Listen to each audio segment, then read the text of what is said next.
네, 오늘 여러분들 질의응답 시간 시작하겠습니다. 준비된 순서대로 시작해 봅시다.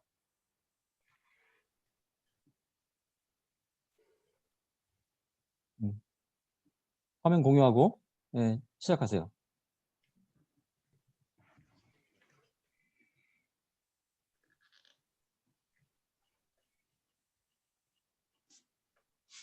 교수님 그냥 저 먼저 하나요? 그렇지. 아까 연습했잖니, 그래서.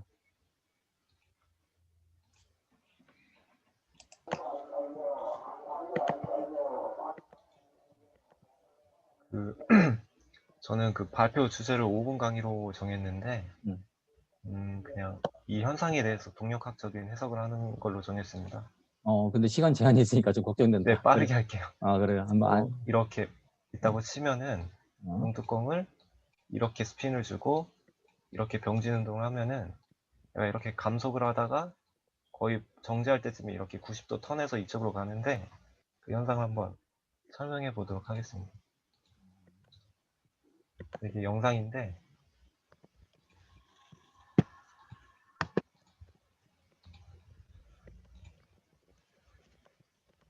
이렇게 가다가 이렇게 턴하는 그런 현상이 있습니다. 이거를 한번 설명해 보고자 하는데, 일단 첫 번째로 이렇게 가다가 감속하는 그 원리에 관한 것인데, 감속을 했다는 건 결국 마찰력이 반대 방향으로 작용을 했다라는 뜻인데, 보면은 이 접촉점의 속도는 그 상대운동 해석법을 사용하면은 이 중심점의 속도에다가 아로메가 탄젠셜에서 그리고 항상 이쪽 방향으로 가는 그런 형태가 나오기 때문에 마찰력은 항상 이 반대 방향으로 작용합니다. 그래서 마찰력이 운동 방향 반대로 작용을 해서 감속을 했다고 볼 수가 있고, 두 번째로 얘가 갔다가 끝에서 멈춰서 이렇게 90도 회전하는 그런 현상이 있는데, 여기를 G축이라고 잡고 이축에서 한번 보면은 이렇게 보일 텐데, 얘가 결국에는 병뚜껑이 한쪽은 막혀 있고 한쪽은 뚫려 있기 때문에 이렇게 무게중심이 쏠려 있습니다. 아까 그 형태를 보면은 이쪽으로 운동할 때 마찰력이 이쪽으로 작용을 하는데, 평균적으로 마찰력은 이 중심에 작용하기 때문에 이 지축 무게중심에 대해서 이렇게 모멘트를 만들어 가지고 얘가 이런 식으로 회전을 해서 그 90도 꺾였다고 볼 수가 있습니다. 보면은 항상 그 병뚜껑의 위쪽이 보는 방향으로 이게 무게중심이 쏠려 있기 때문에, 만약 이쪽이 무게중심이었다고 치면은 이런 모멘트가 작용해서 이쪽으로 꺾이는 거. 그래서 항상 병뚜껑의 위쪽이 보는 방향으로 이렇게 꺾인다는 것을 확인할 수가 있겠습니다.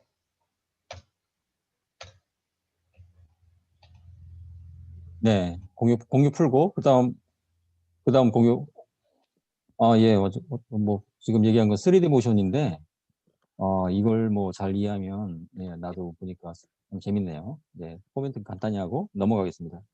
네, 그다음 질문. 네, 저는 문제를 풀다가 이거 박스 안에 총알이 박히는 그런 문제가 있었는데, 이때 총알이 어느 정도 박히는지가 궁금해서 한번 구해보았습니다. 먼저 선형 운동량이고 같은 개입이 일어나니까 충격량을 0으로 작용해서 나중 속도를 구할 수 있고, 그걸 통해 충격량 곱하기 시간에서 총알 자체의 나중 속력과 그리고 초기 속력을 구할 수 있었고, 이게 또 F는 MA라서 같은 M끼리 약분되니까 이렇게 간단한 식으로 써지는 것을 구할 수 있었고, 또 박스에 대해서도 간단하게 나오는 것을 구할 수 있었습니다.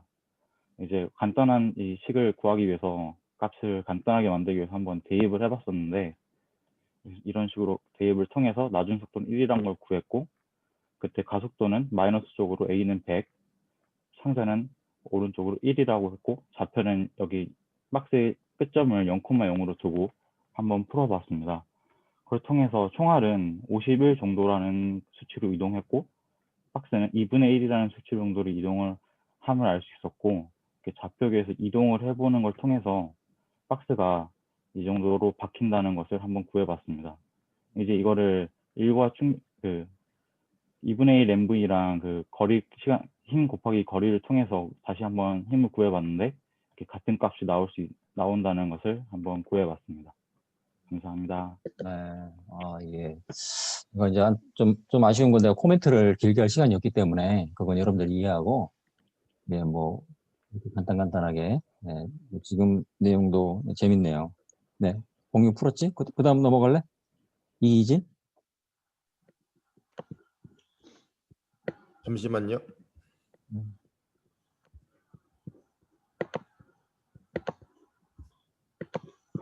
네, 저는 그 문제 풀다가 음. 잘 안 풀리는 게 있어가지고 솔루션을 이제 같이 가지고 왔는데요.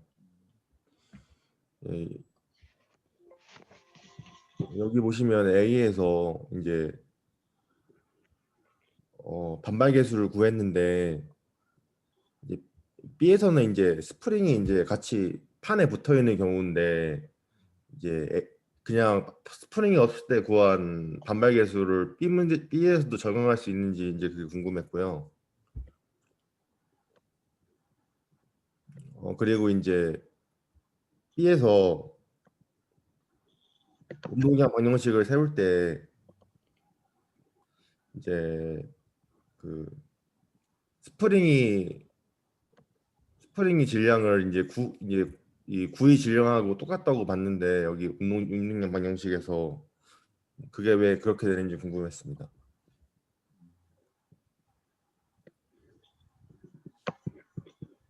그래서 너 어떻게 지금은 제대로 이해했니? 네? 지금은 어떻게 이해를 한 거야 이제? 이해를 못해서 이제 아, 질문을 준비해 왔습니다. 예. 그 상황은 지금 다른 건 지금 스프링이 달려 있다는 거죠? 예, 말 그대로 솔루션 답을 쭉 펴고 있는데, 예, 저 솔루션 내로입니다. 말 그대로. 예. 그 차이가 뭔지 알겠죠? 두 상황이. 두 상황에 대한 차이. 예, 스프링이 있고 없고의 차이죠. 스프링 있으니까 어떻게 되겠어요?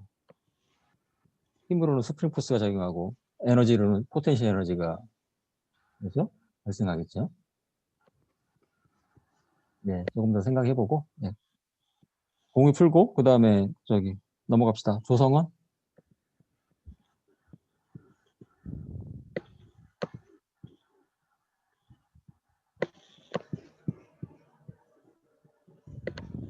네, 조성원 다음에 표정우, 김재원, 김진수, 남상혁 순.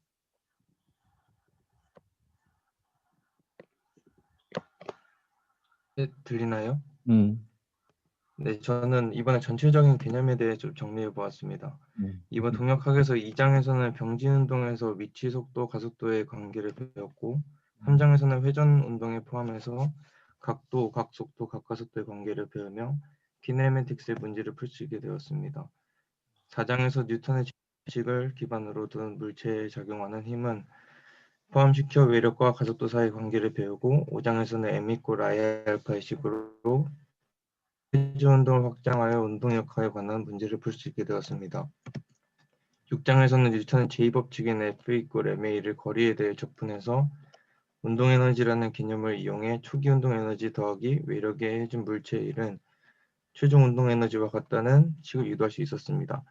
7장에서는 회전 운동 에너지의 개념을 포함하여 m=i알파를 차세의 변화에 대해 접근하여 식을 유도할 수 있었습니다.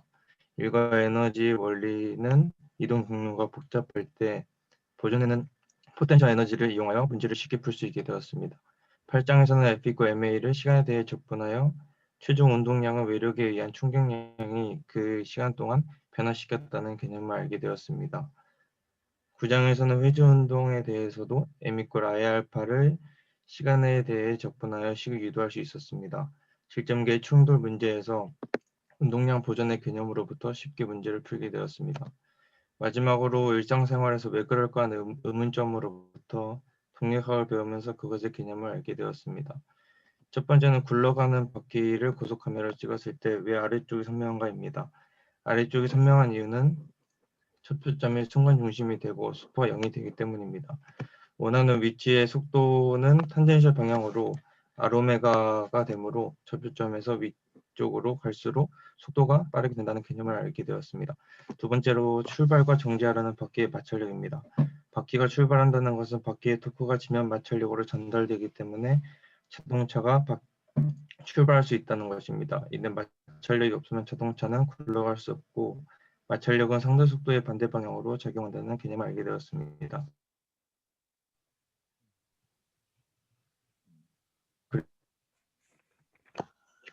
다 됐니?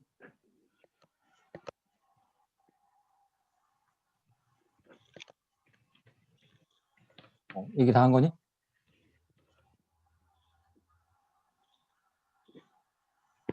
네, 지금 전체적인 내용 쭉 정리했는데, 예, 좋습니다. 뭐 한 가지, 이렇게 한 가지 집중해서 준비했으면 좋았을 텐데, 뭐, 최소한 여러분들 동력학 교과 내용이 어떻게 구성되어 있다는 거 머릿속에 다시 한번 최소한, 예, 여러분들 동력학을 통해서 전체적인 운동학과 운동역학의 관계, 상호 관계가 있죠. 네, 그런 것을 명백하게 하는 거 매우 중요하죠. 네, 좋습니다. 그 다음, 표정우? 예.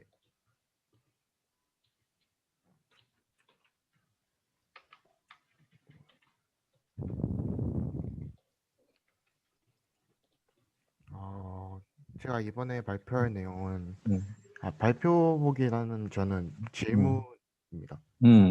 롤링 프로그램이 이제 기출 문제에서도 많이 다뤄주고 있는데 그 중에서도 이제 이 볼링 문제를 갖고 왔습니다.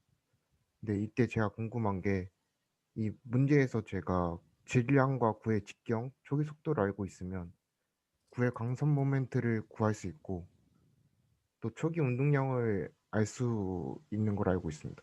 그리고 이 선형 운동량의 원리와 그 가공량 원리를 이용해서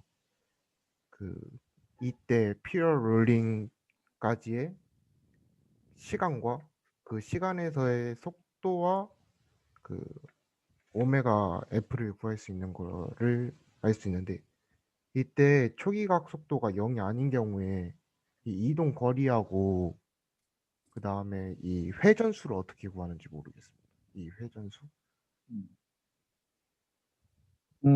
글쎄요. 이거는 이제 이러한 일가에너지 원리나 운동량, 충격량 원리는 하나의 관계식이죠. 변수들 사이의 관계식이 주어지는 거죠. 거기에서 이제 지금 질문에 대한 것은, 그러니까 어떻게 될까요? 관계식이 하나면 미지수 하나를 해결할 수 있는 거고, 두 개면 미지수 두 개를 해결할 수 있는 거잖아요. 여기서 어떤 정보를 주고 나머지 정보를 구하라. 그게 문제가 되는 거죠. 어떻게 구하냐고 얘기한다면, 만약에 지금 구하고자 하는 것이 변수가 되어야 되고, 나머지 정보들이 주어져야 되는 거죠. 초기 각속도가 0이 아니라는 얘기는 오메가 제로가 어떤 값을 가질 수, 물론 그럴 수 있죠. 어쨌든 분명한 건 뭐예요? 여러분들에게 주어진 시계 개수만큼의 미지수를 해결할 수 있는 거죠. 여러분들의 주어진 시기 3개인데 미지수가 4개다. 그럼 반드시 거기 뭔가 미지수 하나를 줄일 수 있는 구속 조건이 숨어 있거나 아니면 추가적인 정보가 주어져야만 그 문제를 해결할 수 있는 거죠. 네, 그렇게밖에 얘기 못 하겠네요.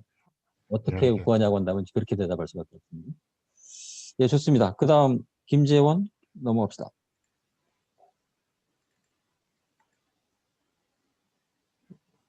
잠시만요. 공유를 풀고 김재원, 김진수, 남상혁 순으로.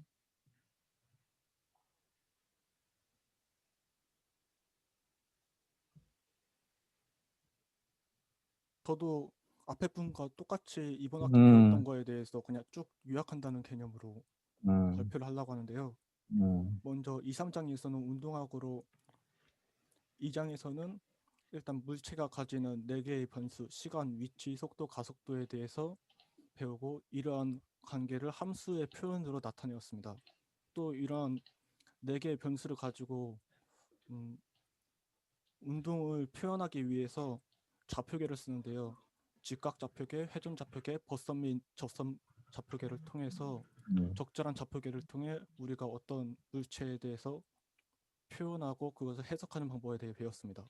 3장에서는 먼저 강체에 대해서 배우고 그 강체가 어떠한 운동하는지에 대해서 병진 운동, 회전 운동, 어떤 고정점에 관한 운동 그렇게 배웠고요. 그중 병진 운동과 회전 운동에 대해서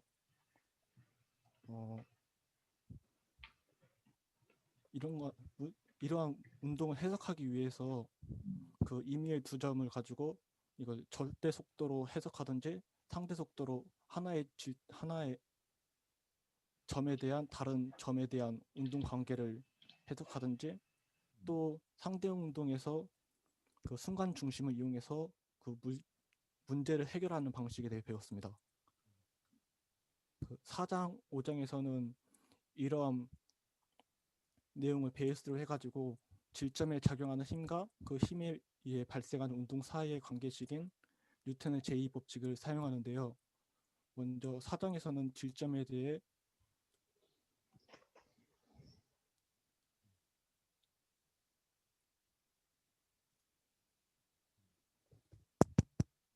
인터넷이 가끔 끊기는 수가 있는데, 들리나요? 계속하세요. 네. 그 4장에서는 먼저 병진 운동으로 뉴턴의 제2법칙인 물체가 외력에 대해서 힘과 가속도의 관계인 F는 ma=를 사용해가지고 문제를 풀고요. 5장에서는 그런 병진 운동과 오일러 법칙인 회전 운동, 모멘트는 각가속도와 그 I에 대해서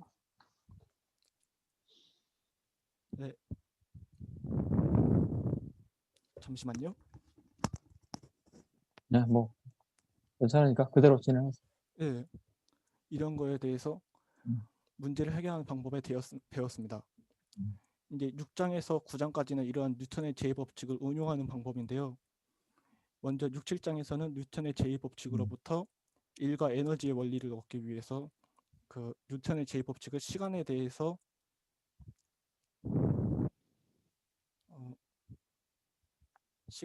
적분을 하였습니다. 이를 통해서 힘이한 1인 U인 PV와 에너지인 운동 에너지, 경우에 따라서는 보존력에 대해서 배웠고, 이러한 것을 토대로 힘이 한 일과 에너지의 관계에 대해 배웠습니다.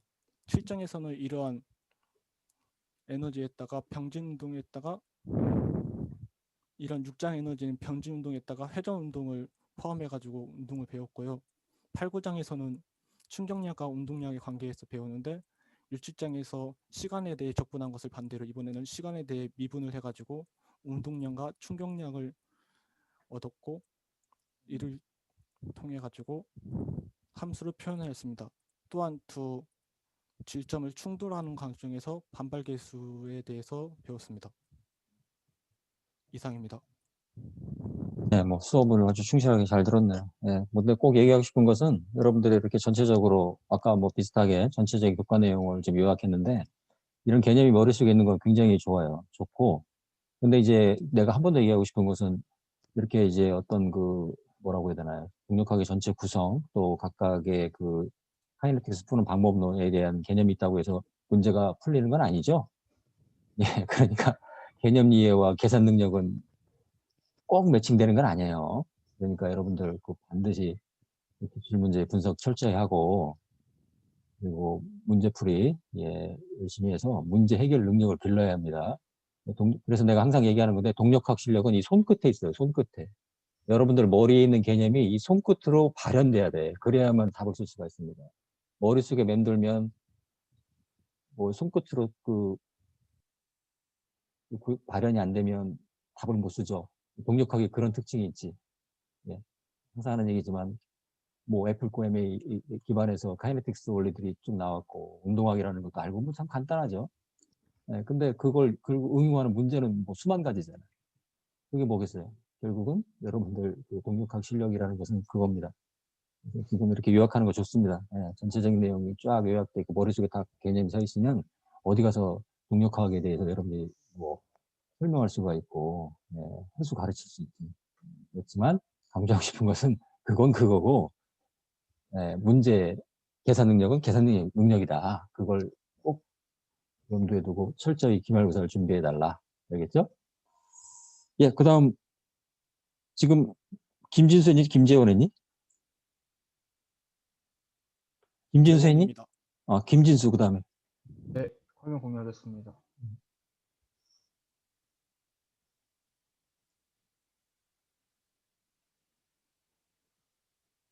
저는 그 운동량, 충격량 원리랑 일과 에너지 관련해서 공부를 하다가 좀 실생활 관련해서 좀 여러 현상들을 찾아보면서 하면 개념 원리 이해가 더 머릿속에 잘 될 것 같아서 좀 알아보다가 이런 운동량 충격량 원리랑 일과 에너지 원리가 그 저희가 흔히 보는 이 포신과 탄속의 관계와 영향이 있다는 말을 들었는데 예, 여기서 일반적으로 포신의 길이가 길면 포탄의 속도가 빨라진다는 건 모두가 다 알고 있는 사실인데 왜 그렇다면 무조건 이 길이를 늘리지 않는가에 대해서 좀 궁금해져서 좀 찾아보았습니다.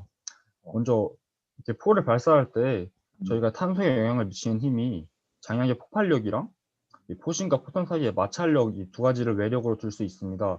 저는 라지 F와 스몰 F로 잡았는데요. 네, 이런 것들이 외력에 적용되어서 이제 최종적으로 포탄의 속력에 영향을 미친다 이렇게 생각을 하였고요.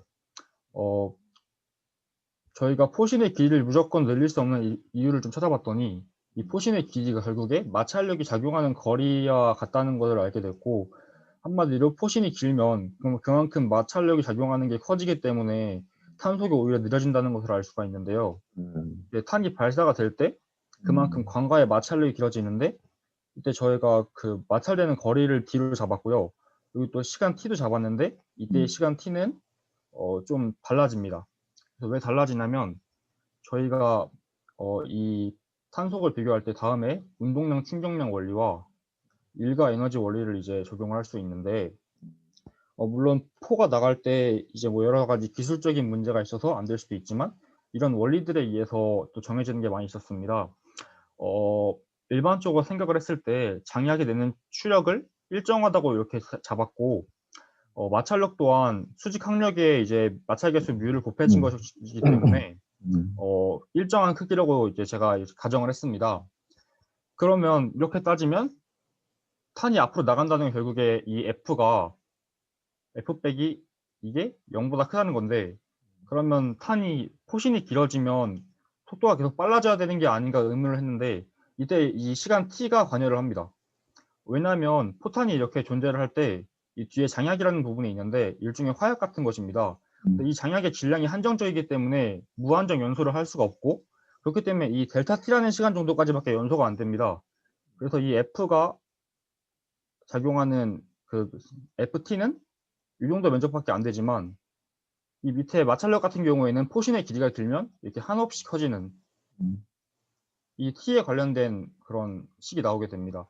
그래서 포신의 길이가 무작정 길면 마찰력은 많아지겠지만 이미 장약의 연소가 모두 끝나서 추진력을 받지 않는데 포신만 길어지면 결국에 이 마찰력에 대한 T만 증가하기 때문에 최종 V2가 오히려 감소하게 된다는 것을 제가 알게 됐고 마찬가지로 일과 에너지 원리에 적용을 시켜도 이 U12 부분에서 이 F와 이 D가 관여를 하게 되는데 이 D 아까 포신의 길이라고 말씀을 드렸는데 마찰력은 포신의 길이가 길어지면 이 D가 계속 늘어나겠지만 마찰력 F 이 장약에 대한 힘 F는 이미 가는 도중에 장약이 다 타버리면 그때까지의 이 F1까지는 이 추력에 제대로 외력으로 적용해 주겠지만 그 뒤부터는 적용을 하지 않기 때문에 오히려 속도가 떨어지게 되는 현상을 저희가 볼 수 있다는 것을 알게 되었고 이러한 원리 때문에 포신의 길이를 무조건 늘리지 않는 이유가 이런 운동량과 충격량 원리로 설명이 될 수 있다는 걸 제가 한번 공부하게 됐습니다. 이상입니다. 네, 재밌습니다. 이게 참 포신 설계에도 이렇게 동력화 원리가 뭐 필요하다는 걸 새삼 느꼈네.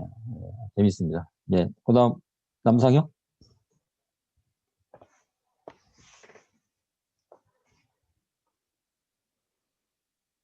테슬라라.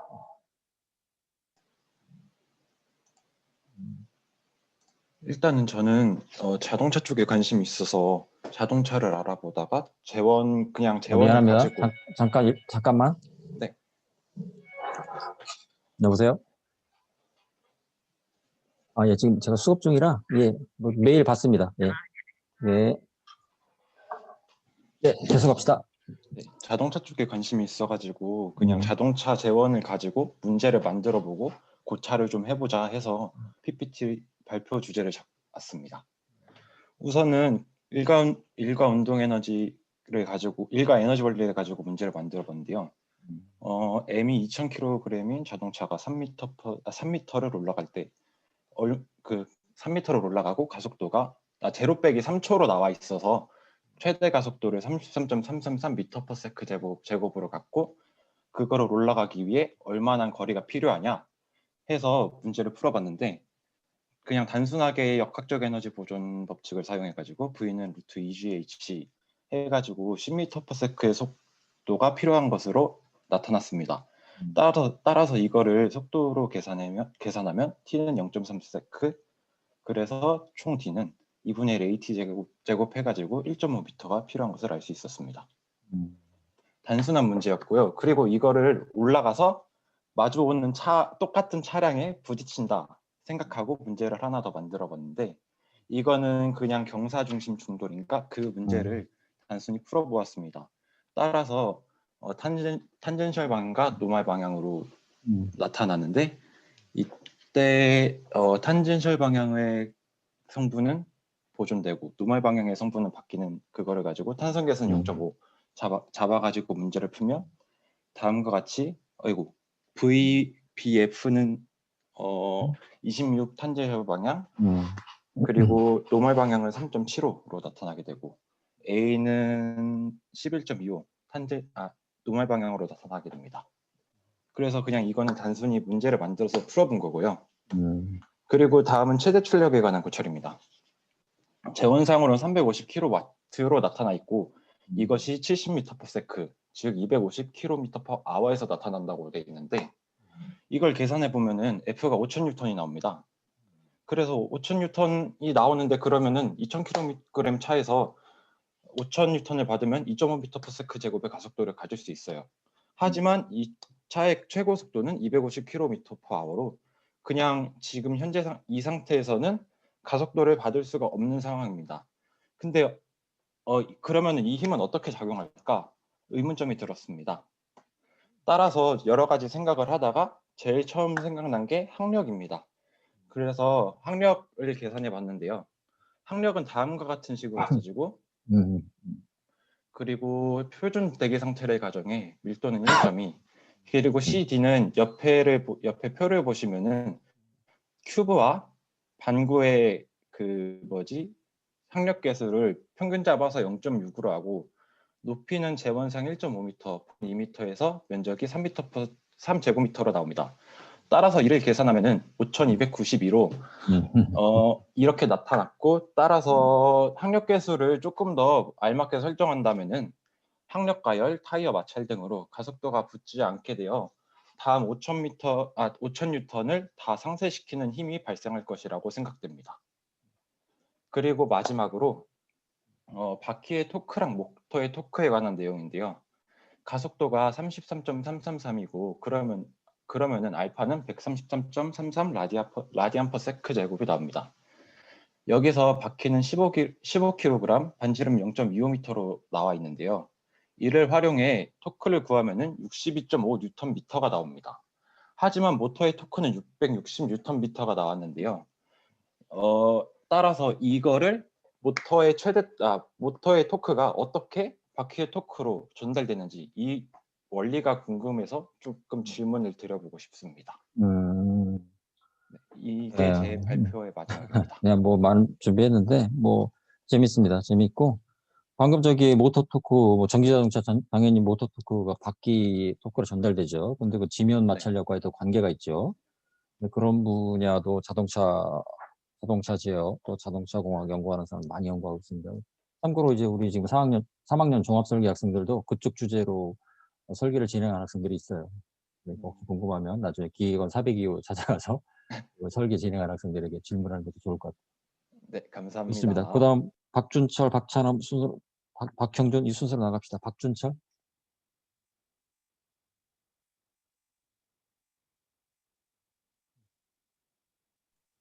네, 들리시나요?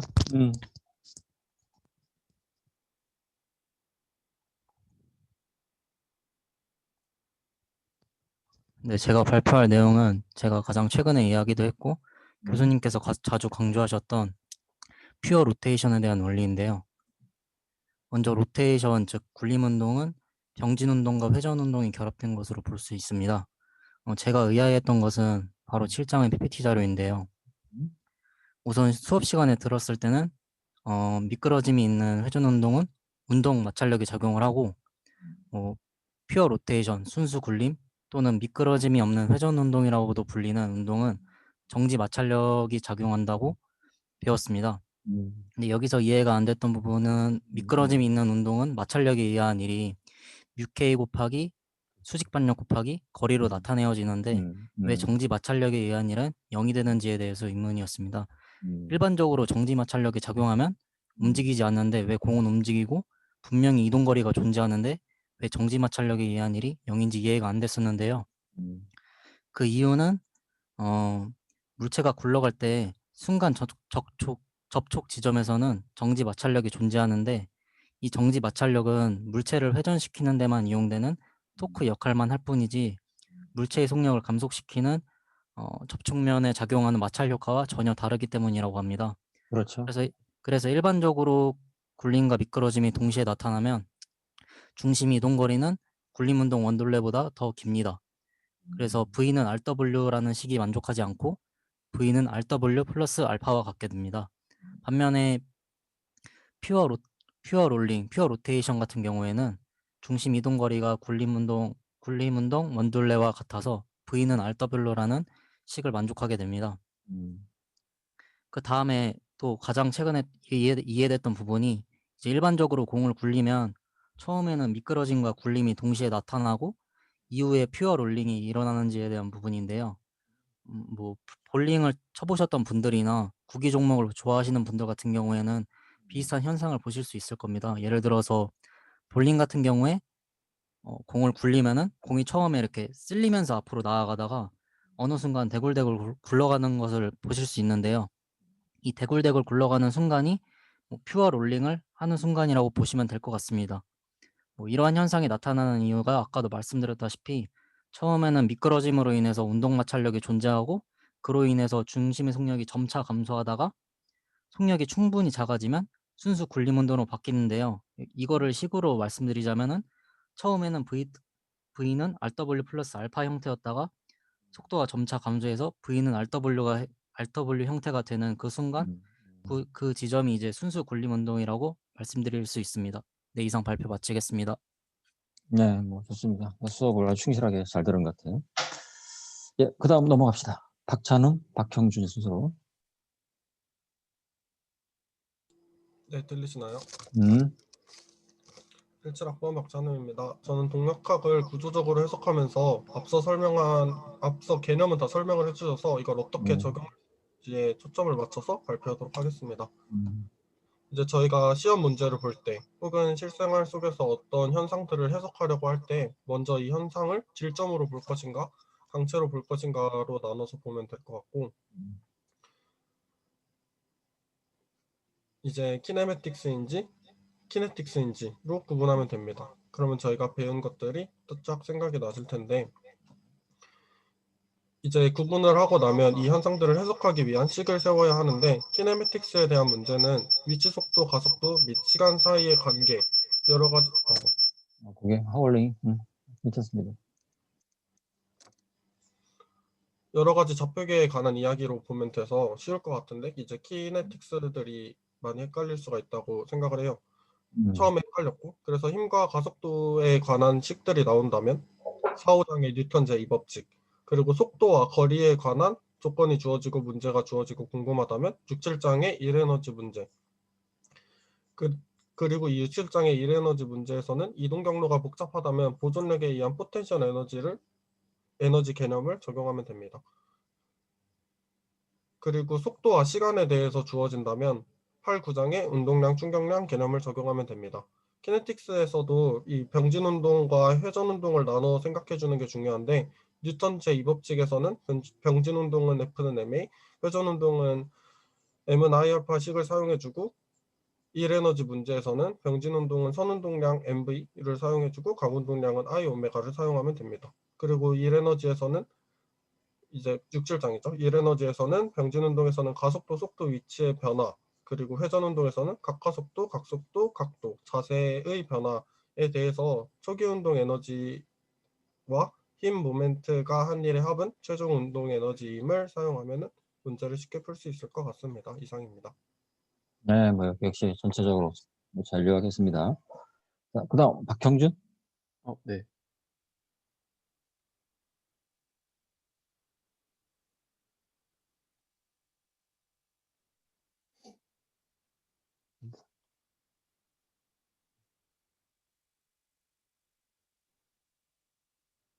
보이시나요?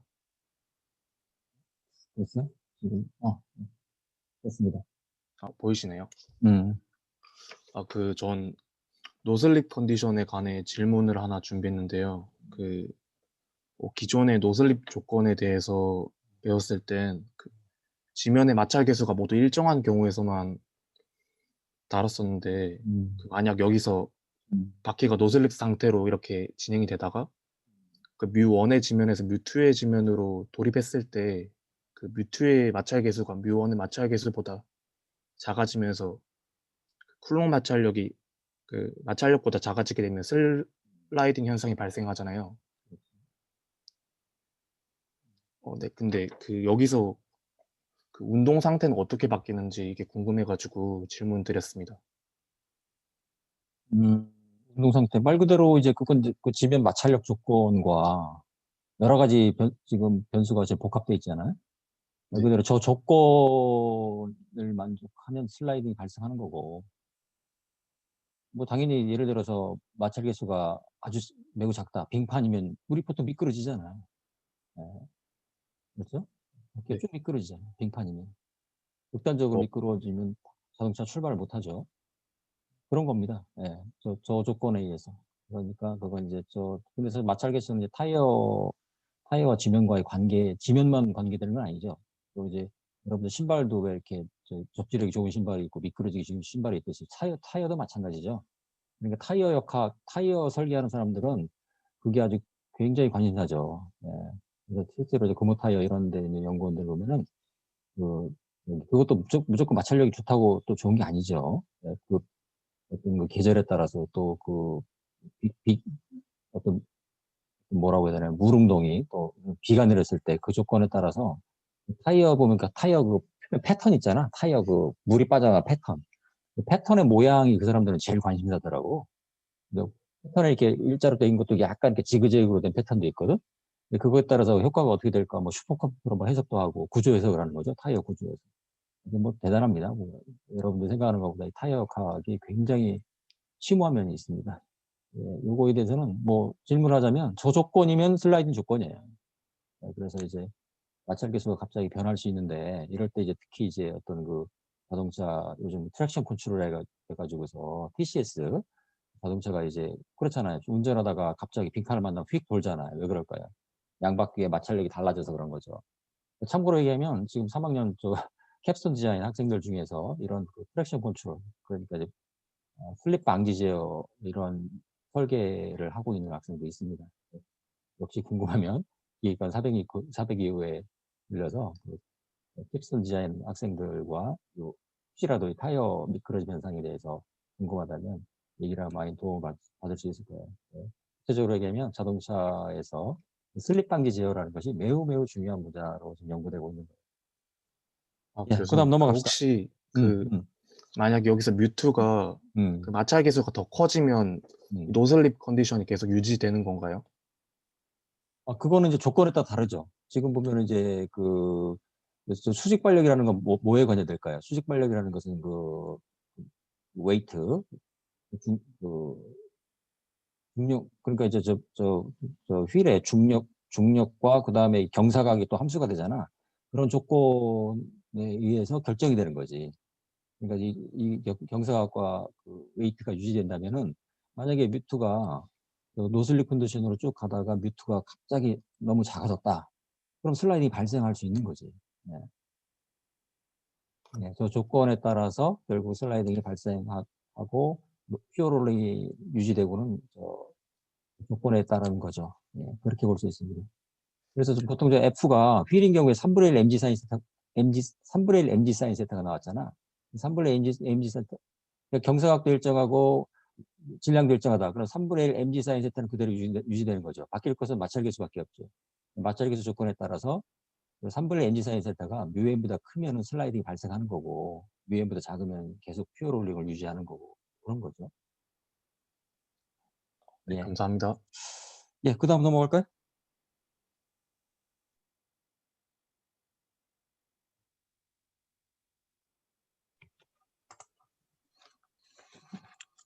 저는 문제를 풀다가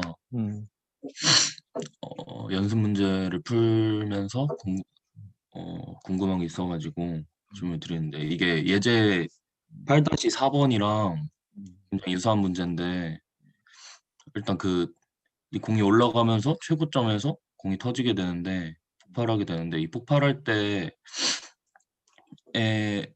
그 최고점에서의 시간을 구하고 그 시간을 이용해서 그 두 부분의 속도와 나눠지는 두 개의 속도와 위치를 구하게 되는데 이때 제가 혼자서 이 문제를 풀다 보면은 앞에 예제에서도 똑같은 실수를 했는데 계속 그 위치와 속도를 구할 때 그 시간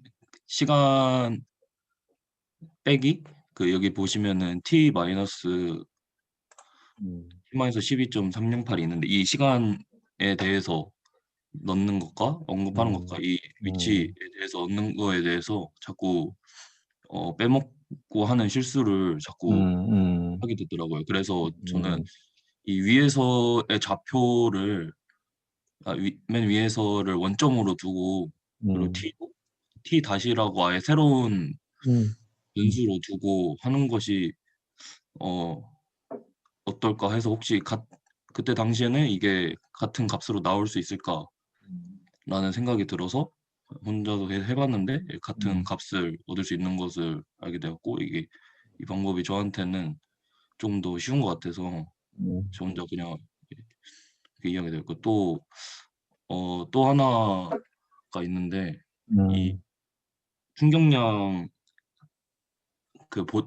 충격량에 대해서 하는데 그 예제 8-4번에 아예 같은 문제에 관한 경우에는 이 합력에 대해서 이 공의 최고점에서 공의 중력에 대해서 깨질 때 중력 시간 곱하기 중력에 대해서 언급을 했더라고요. 이 0이 아니라 그거에 대해서 그러네. 했는데 이 문제 근데 무시할 만하지. 영업돼 있어. 무시하는 근데 기준이 단순히 값이 작다고 무시하는 건지 아니면은 그 경우에 대해서 뭔가 기준이 있는 건지 기준 없어요. 그냥 말 그대로 그 mg 곱하기 델타 t가 폭발력 곱하기 델타 t보다 훨씬 작으니까. 그러니까 엄밀하게 얘기하면 중력에 의한 충격량도 고려를 해주는 게 맞겠지. 그러면 예를 들어 답이 뭐 고려하고 고려 안 하고의 차이가 뭐 2% 차이는 날 수는 있겠지. 엄밀하게 그 중력에 의한 충격량도 고려해 주는 것이 뭐 틀린 건 아니죠. 그게 오히려 또 바람직할 수도 있죠. 근데 이제 특별히 이제 교과서 문제에서는 그걸 고려하라 마라. 그래서 이제 교과서 내용 중에 충격력과 비충격력이라는 그런 섹션이 있었잖아요. 그래서 거기 보면 비충격력, 중력, 마찰력이 비충격력이죠. 상대적으로 그러니까 폭발력, 충격력에 비해서는 작다는 거예요. 훨씬 작다. 뭐 100분의 1, 100분의 1 이하로 작다. 그러니까 무시할 만하다는 거죠. 여기서 고려했다면 뭐 고려한 거 해도 문제 될 건 없죠. 고려 안에서 풀고 고려해서 풀었을 때 그 차이가 얼마나 나는지 한번 확인해 보면 될 것 같은데 답을 확인해 보면 큰 차이가 안 나겠죠. 네. 네, 감사합니다. 네, 좋습니다. 자, 넘어갈까요? 그 다음에 이인웅, 임정현, 정민식, 한정희 순으로 쭉 갑시다.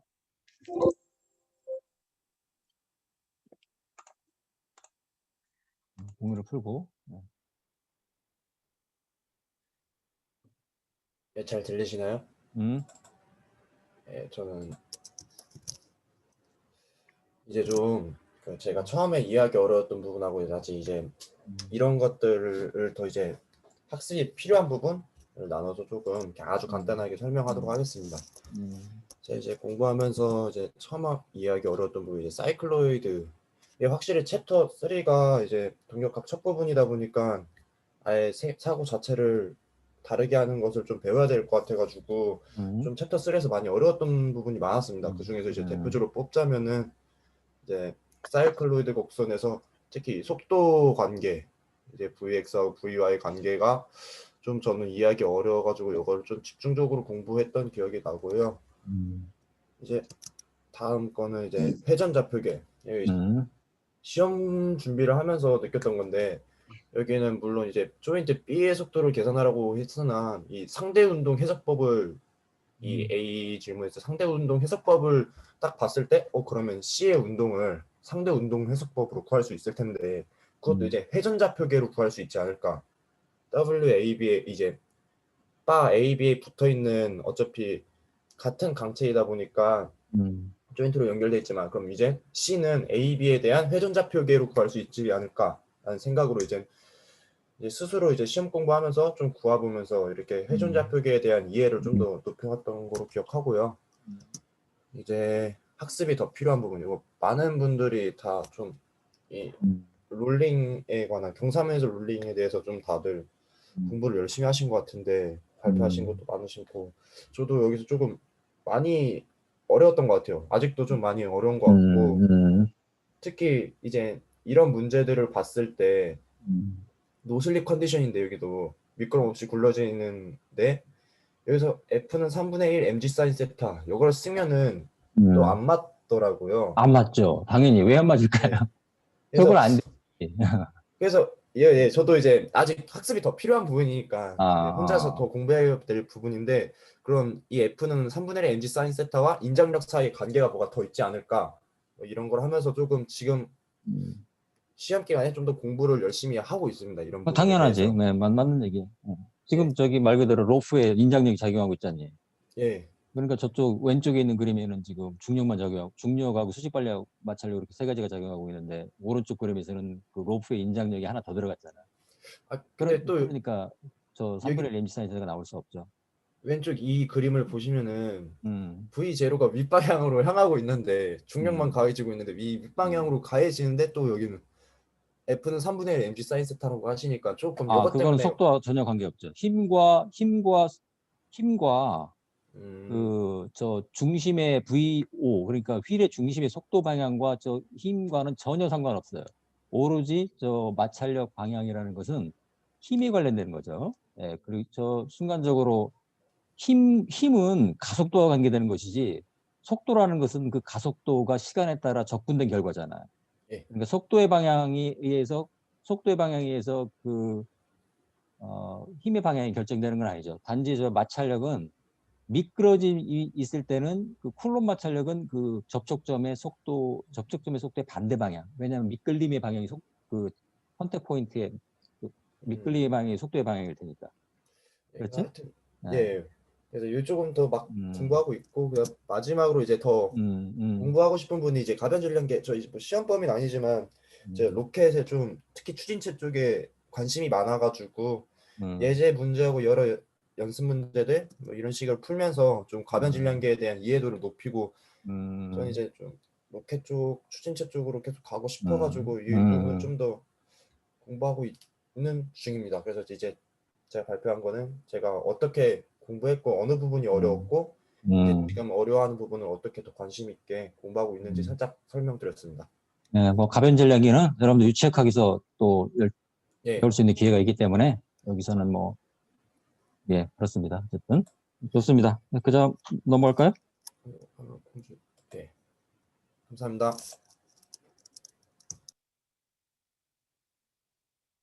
임정현, 정민식, 한정희 순으로 갑시다. 혹시 임정현 안 하니? 안 한 것 같은데? 정민식으로 넘어갈까요? 정민식? 네, 그럼 저 발표하겠습니다. 목소리는 잘 들리시나요? 네. 저가 한 부분은 저희 앞쪽에 3장이랑 그쪽 부분인데, 제가 처음에 이제 그 3장 쪽에서 뭔가 운동을 해석하는 방법이 여러 가지가 있었습니다. 절대 운동 해석법도 있었고, 뭐 상대 속도, 상대 가속도, 걔네들은 거의 같게 묶어가는 느낌이지만 아무튼 여러 가지가 있었는데 제가 볼 때 처음에 책에서 이제 개념을 얻은 거랑 실제로 문제에 적용할 때 좀 여러 가지 생각해야 되는 게 있어서 혼자 여러 가지 문제 풀어보면서 깨달았던 거를 그냥 정리했었는데요. 일단 절대운동 해석법 같은 경우에서는 실제로 저희 크게 비중이 다뤄지진 않았지만 문제를 풀 때 제가 그냥 혼자 고민해서 깨달은 게 이런 식으로 이제 막대가 있고 이렇게 뭔가 받쳐주는 게 있고 이제 얘가 움직일 때 각도를 적는 방법이 두 가지가 있었습니다. 제가 풀면서 여러 가지를 해보니까 이렇게 세타로 하고 이렇게 파이라고 해준다면은 이때 이제 세타가 증가하고 그리고 한쪽이 증가하면 한쪽이 감소할 텐데 그럼 이제 증가하는 쪽의 방향을 따라서 이 세타 닷을 A 라디안 퍼 세크가 되면은 이 파이 같은 경우는 반대 방향으로지만 감소하면서 A 라디안 퍼 세크가 돼서 결과적으로는 이 막대의 각속도는 A 라디안 퍼 세크로 이렇게 반식의 방향이다라는 것을 문제 풀면서 깨달았었고요. 그리고 이 절대운동 해석법을 이용해서 뭔가 좌표계를 설정하고 그 속도, 가속도를 이제 구했을 때 기준 같은 경우는 꼭 이제 그 해당 강체 시스템에서 고정점 기준으로 표현해야 된다는 걸 깨달았었고 그래서 이제 이 예를 들어서 문제가 있는데 이거를 이제 풀면은 결과가 이렇게 나옵니다. 근데 이 결과 같은 경우는 고정점에서 기준해서 내려가는 거기 때문에 이 방향은 절대적인 IJ 좌표계에선 마이너스 J 방향이다. 뭐 이런 식으로 알아야 된다는 걸 절대운동 해석법 관련해서 알았었고 상대운동에서는 제가 궁금했던 게 스스로가 이 만약에 막대의 각속도는 분명히 하나일 텐데 이거를 오메가 AB랑 오메가 BA다. 물론 지금은 보면 당연히 같다는 걸 알고 있고 어떻게 적용해야 되는지도 알지만 처음에 이제 개념을 접했을 때는 여기서는 이쪽으로인데 여기서는 그럼 이쪽으로인가 이쪽으로인가에 대해서 고민을 많이 했었습니다. 그래서 이제 이 문제가 예제로서 절대운동 해석법에도 예제로 있고 상대운동에서도 해석법에서도 예제로 있어서 그 결과를 가져와서 똑같이 들고 와서 이 절대운동 해석법에서 이쪽 시계 방향으로 각속도가 0.1818이라는 걸 알았습니다. 그리고 이제 상대운동에서는 두 가지 경우로 둬가지고 여기서는 A점을 기준으로 두고 B점을 이렇게 속도를 두고 여기선 B점을 기준으로 두고 A점에서 이렇게 속도로 해서 풀어보니까 결과적으로 결과는 같다는 걸 알 수 있었고 부호만 반대로 나오겠지. 네, 맞습니다. 그래서 여기서 이제 그때 제가 깨달았던 거는 이거는 이제 말이 되지만 이거는 말이 안 된다. 지금 보면 당연하지만 이제 그렇죠. 그때의 저로서는 혼자서 고민하면서 막 했었고요. 그래서 이제 다음으로 또 제가 하나 더 깨달았었던 게 이제 항상 상대운동 해석법이나 상대 가속도에서 방향이 항상 헷갈렸습니다. 그래서 기준을 이렇게 반시계로 저는 항상 두고 그때는 이제 반시계로 두고 값만 플러스 마이너스로 잘 넣어도 된다. 이게 무슨 소리냐면은 절대운동에서 결과적으로 이렇게 시계방향으로 0.1818이었고 상대운동에서 전 이쪽으로 기준을 두고 마이너스 0.1828이 나왔는데 결과적으로는 같다라는 걸 그때 깨달았었고요. 그래서 한동안 이렇게 문제를 풀었는데 풀다 보니까 잘 이게 물론 그렇게 하면은 생각을 하면은 풀 수는 있는데 이 원 같은 경우에서 특히 그렇게 생각을 하면 헷갈려지는 경우가 있었어서 원에서는 제가 방금 밑에서 말한 대로 항상 그러니까 여기 기준은 이거는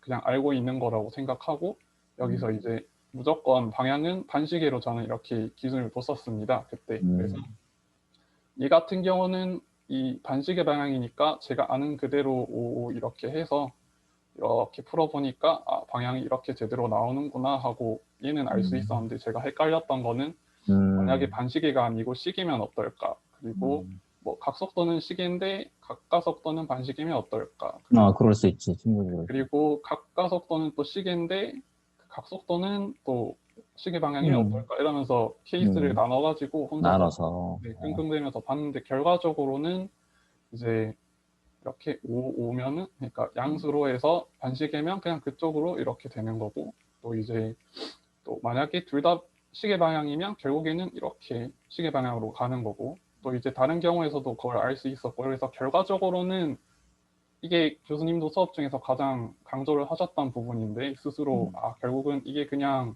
벡터로 해서 오른손 법칙을 이용해 가지고 그 뭐 만약에 각속도가 반시계 방향이면은 이렇게 그 문제에서 이렇게 올라오는 방향으로 손 돌아주면 되는 거고 그냥 만약에 반대 방향이면 안으로 들어가게 해서 해주면은 아 벡터로 딱딱 맞구나 하는 거를 그냥 혼자서 깨달았던 기억이 있어서 이거를 오늘 발표를 했습니다.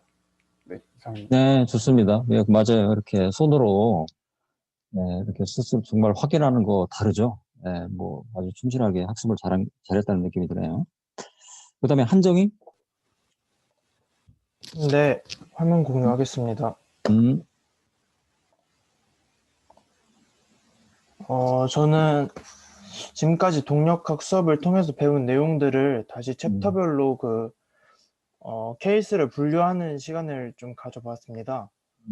화면을 보면 동력학은 크게 운동학과 운동역학으로 나누어져 있고, 운동역학이 다시 세 가지로 나뉘어져 있는데, 먼저 운동학에 대해 2, 3장에서 변이 속도, 가속도에 대한 관계를 통해 문제를 해결해 나가는 법을 배웠고, 특히 2, 3장에서 좌표계의 기초를 배우는데 조금 어려움이 있었습니다. 그 회전 좌표계나 고정 좌표계에 대해서 새로 배우는 파트다 보니까 그쪽에서 좀 어려움이 있었고, 운동역학 파트로 들어가서 뉴턴의 제2법칙에 대한 4, 5장과 그 다음에 충격량, 운동량, 그리고 일 에너지 법칙을 이렇게 순서대로 배웠는데, 이게 다 뉴턴의 제2법칙을 통해서 나온 거다 보니까 약간 힘에 대해서, 그리고 자유물체도를 정확히 그리는 법에 따라서 조금 문제의 난이도가 많이 갈리는 것 같아서 그거에 대해서 조금 어려움을 겪었고, 또 제가 과외를 조금 하고 있는데 거의 고등학교 친구들도 그 물리를 하는데, 고등학교에서도 분명히 뉴턴의 제2법칙, 일과 에너지, 충격량, 운동량을 배우는데 왜 이렇게 난이도 차이가 많이 날까를 조금 고민을 해봤어요. 근데 그게 너의 결론은 뭐니? 궁금하다. 병진 운동이 아니라 회전 운동이 일상생활에서도 많이 들어가는데, 이 회전이라는 작은 거 하나가 조금 이 문제의 난이도를 이렇게 그럴 거예요. 결정 짓지 않았나라는 생각을 하면서 발표 마치겠습니다. 그렇죠. 고등학교 때 그 모멘트, 회전을 일으키는 모멘트에 대한 개념을 잘 이해하는 학생들이 많지 않지. 예, 좋습니다. 그 다음에 이하연, 장지민, 고태우, 김민유 순으로 가봅시다.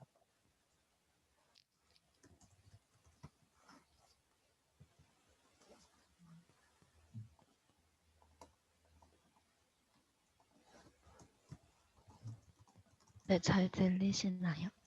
잘 들려야죠. 네.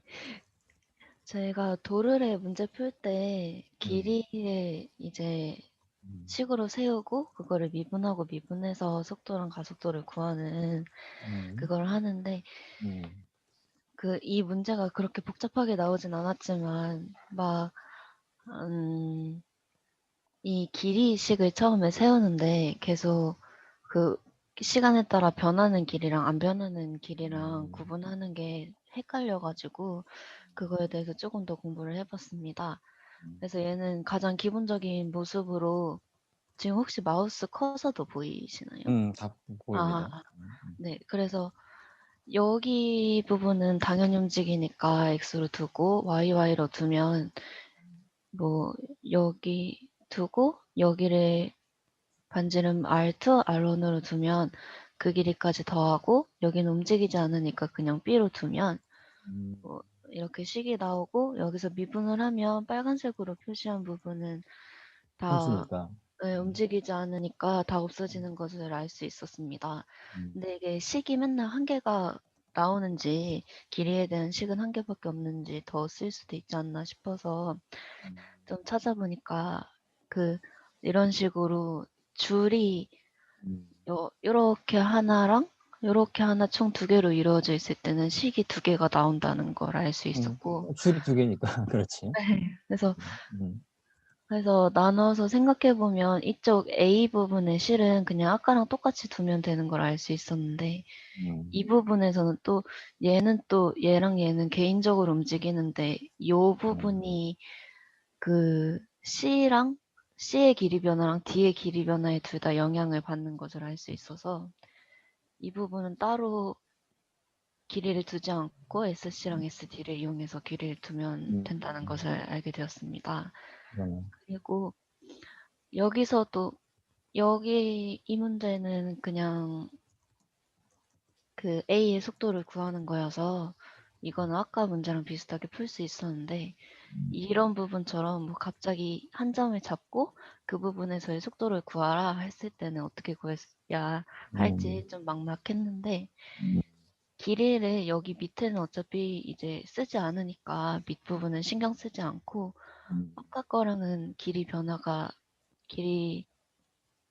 변하는 길이를 잡는 걸 다르게 잡아서 여기를 SA, 요까지만을 SC라고 두고 또 똑같이 식을 세우면 이 부분의 속도도 따로 구할 수 있다는 것을 알게 되었습니다.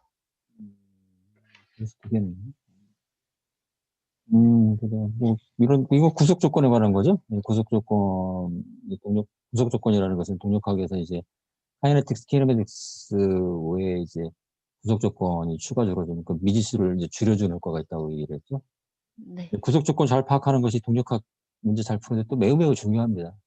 그러니까 내가 보기에는 나보다는 여러분들이 이제 구속 조건 더 잘 파악할 것 같아요. 뭐 문제 딱 보면은 이제 그 훈련이 된 사람만 그게 딱딱 보이겠죠? 나보다 여러분들이 문제를 훨씬 더 많이 풀어왔을 테니까 이제 구속 조건 나보다 덜 잘 찾을 것 같거든요.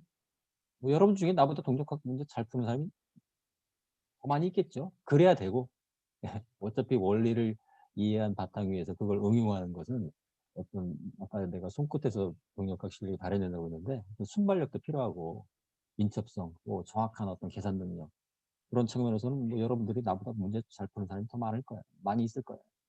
그래야 되고 그리고 이제 뭐 그렇지만 이제 지금 여러분들 기말고사 준비 보면은 6, 7, 8, 9장이니까 이런 거 문제는 좀 덮고 6, 7, 8, 9장 집중해야 되겠지? 네. 네, 좋습니다. 넘어갑시다. 장지민, 고태우, 김민유 순으로 오늘 절반 정도 예, 지금 시간이 좀 지났는데 몇 명만 더 해봅시다. 네. 장지민 왔니? 장지민 안 왔니? 고태우 왔니? 고태우 안 왔어? 김민유 왔니? 이거 3명 연속으로 안 보이는 수도 있나요? 김민유 안 왔어? 혹시 마이크가 안 될 수도 있는데. 김솔미 왔니? 김솔미? 네, 왔습니다. 그럼 솔미까지만 하고 나머지 사람들은 수요일로 저기 합시다. 네, 일단 들어볼까요?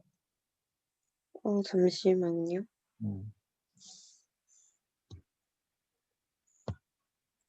혹시 보이시나요? 공유 안 된 것 같은데? 공유를 눌러봐. 화면 공유 있지? 맨 아래 보면 화면 네. 공유. 네, 됐습니다. 보이시나요? 네, 저는 이번에 공부를 하면서 처음에 딱 보자마자 지금까지 봤던 유형이랑 조금 달라서 접근을 어떻게 해야 되는지 몰랐었던 문제를 공유하고자 준비를 했습니다. 그래서 6장의 12번 문제를 풀다가 이제 좀 모르는 게 생겼었는데, 그러니까 보통 저희가 지금까지 풀던 유형은 뭐 이렇게 블록이 서로 끈에 이어져 있고 도르래랑 같이 설치되어 있는 문제에서 어느 한 곳에 힘을 가하면 뭐 블록이 뭐 이런 식으로 이렇게 이쪽에 힘을 가하면 이런 식으로 이동을 하는데 이때의 특징은 이제 이동 방향이랑 여기 끈이랑 평행하다는 점을 들 수가 있는데 이 문제 같은 경우에서 여기를 보면 네, 블록이 이쪽으로 힘을 가해서 위로 올라가게 되는데 이 블록 같은 경우는 이렇게 여기 스프링이 달려있고 이쪽으로 이동을 하면서 이동 방향이 이렇게 되는데 이때 그 끈이랑 평행하지가 않고 이동을 하면서 계속 이 이동 방향과 끈 사이 각도도 달라져서 이걸 어떻게 해야 되는지 고민을 하고 좀 접근을 못했었는데 이제 공부를 하면서 알아본 결과 이제 원래 이런 유형도 이 끈 길이는 항상 일정하니까 L로 두고 구간을 뭐 S1이랑 S2 이렇게 나눠 갖고 이런 식으로 나눠서 뭐 여기 도르의 이런 것은 그냥 상수로 두고 이런 식으로 해서 풀었던 거를 그대로 이용을 하는데 이거 같은 경우에는 구간이 이렇게 3개가 나오는데 S2 같은 경우는 도르의 사이의 거리라서 뭐 이게 블록이 움직이더라도 이 길이 S2 길이만큼은 항상 일정한 것을 이용을 하고 또 S1 같은 경우에도 S1을 이렇게 삼각형을 그려봤을 때 이쪽 S1과 이쪽 길이만 달라지고 이 높이는 도르에부터 뭐 여기 블록 그 중심까지의 거리는 항상 일정하기 때문에 이를 이용해서 S1과 S3만 변수로 두고 S2는 일정하다를 이용해서 여기 문제를 풀었습니다. 네, 이상입니다. 네, 뭐 그렇죠. 이런 문제는 이제 어떻게 보면 삼각형 기하에 관련된 건데 뭐 동력과 키네매틱스, 카이네틱스의 내용은 아니더라도 그리고 이제 키네매틱스나 카이네틱스 문제를 해결하기 위해서는 또 기본적인 또 기하는 또 알아야 되는 거죠. 그런 겁니다. 네, 뭐 여러분들이 나보다 더 잘하겠죠, 이런 거. 예, 오늘 여기까지 하고 노연찬부터 다음 수요일 날 또 이어서 하겠습니다. 네, 오늘 들어보니까 여러분들 다들 준비 뭐 무난하게 잘 했고 조금 아쉽긴 하지만 조금 더 나는 이제 약간 그 뭐라고 표현을 해야 되나 킬러 캐션 뭐 이런 게 좀 있었으면 좋겠다는 생각을 했는데 네, 뭐 조금 기대치에 얘기는 묻지만 무난하게 다들 뭐 준비 잘 했어요. 이 정도 하면 됩니다. 수요일 날은 조금 더 어떤 글쎄요. 내가 좀 욕심일 수도 있는데, 조금 정말 고민을 오래 해서 결국 해결했다. 뭐, 이런 거를 좀 들었으면 좋겠다는 생각이 드는데, 오늘 정도 준비하면 무난합니다. 예, 오늘 여기까지 하고, 혹시 추가적인 질문 있으면, 지금 혹시 뭐 질문, 뭐, 이런 종류 질문 말고, 일정을 얘기하면, 그 다음 주 기말고사 날짜가 여러분들 확인하고, 기말고사 기간에 6, 7, 8, 9장. 배점이 좀, 첫 번째, 두 번째 시험보다 좀 높겠죠?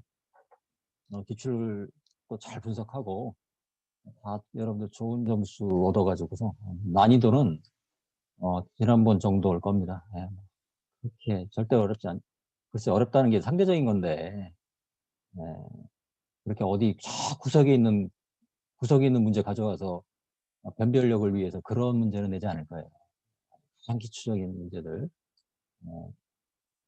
하여튼 뭐 기출을 잘 분석해서 잘 준비하기 바랍니다. 여러분들 점수가 잘 좀 높게 나와서 기분 좋게 학점이 나갈 수 있도록 했으면 참 좋겠어요. 자, 오늘은 여기까지 하겠습니다. 수요일 날 또 계속 이어서 합시다. 고생하셨습니다. 고생하셨습니다.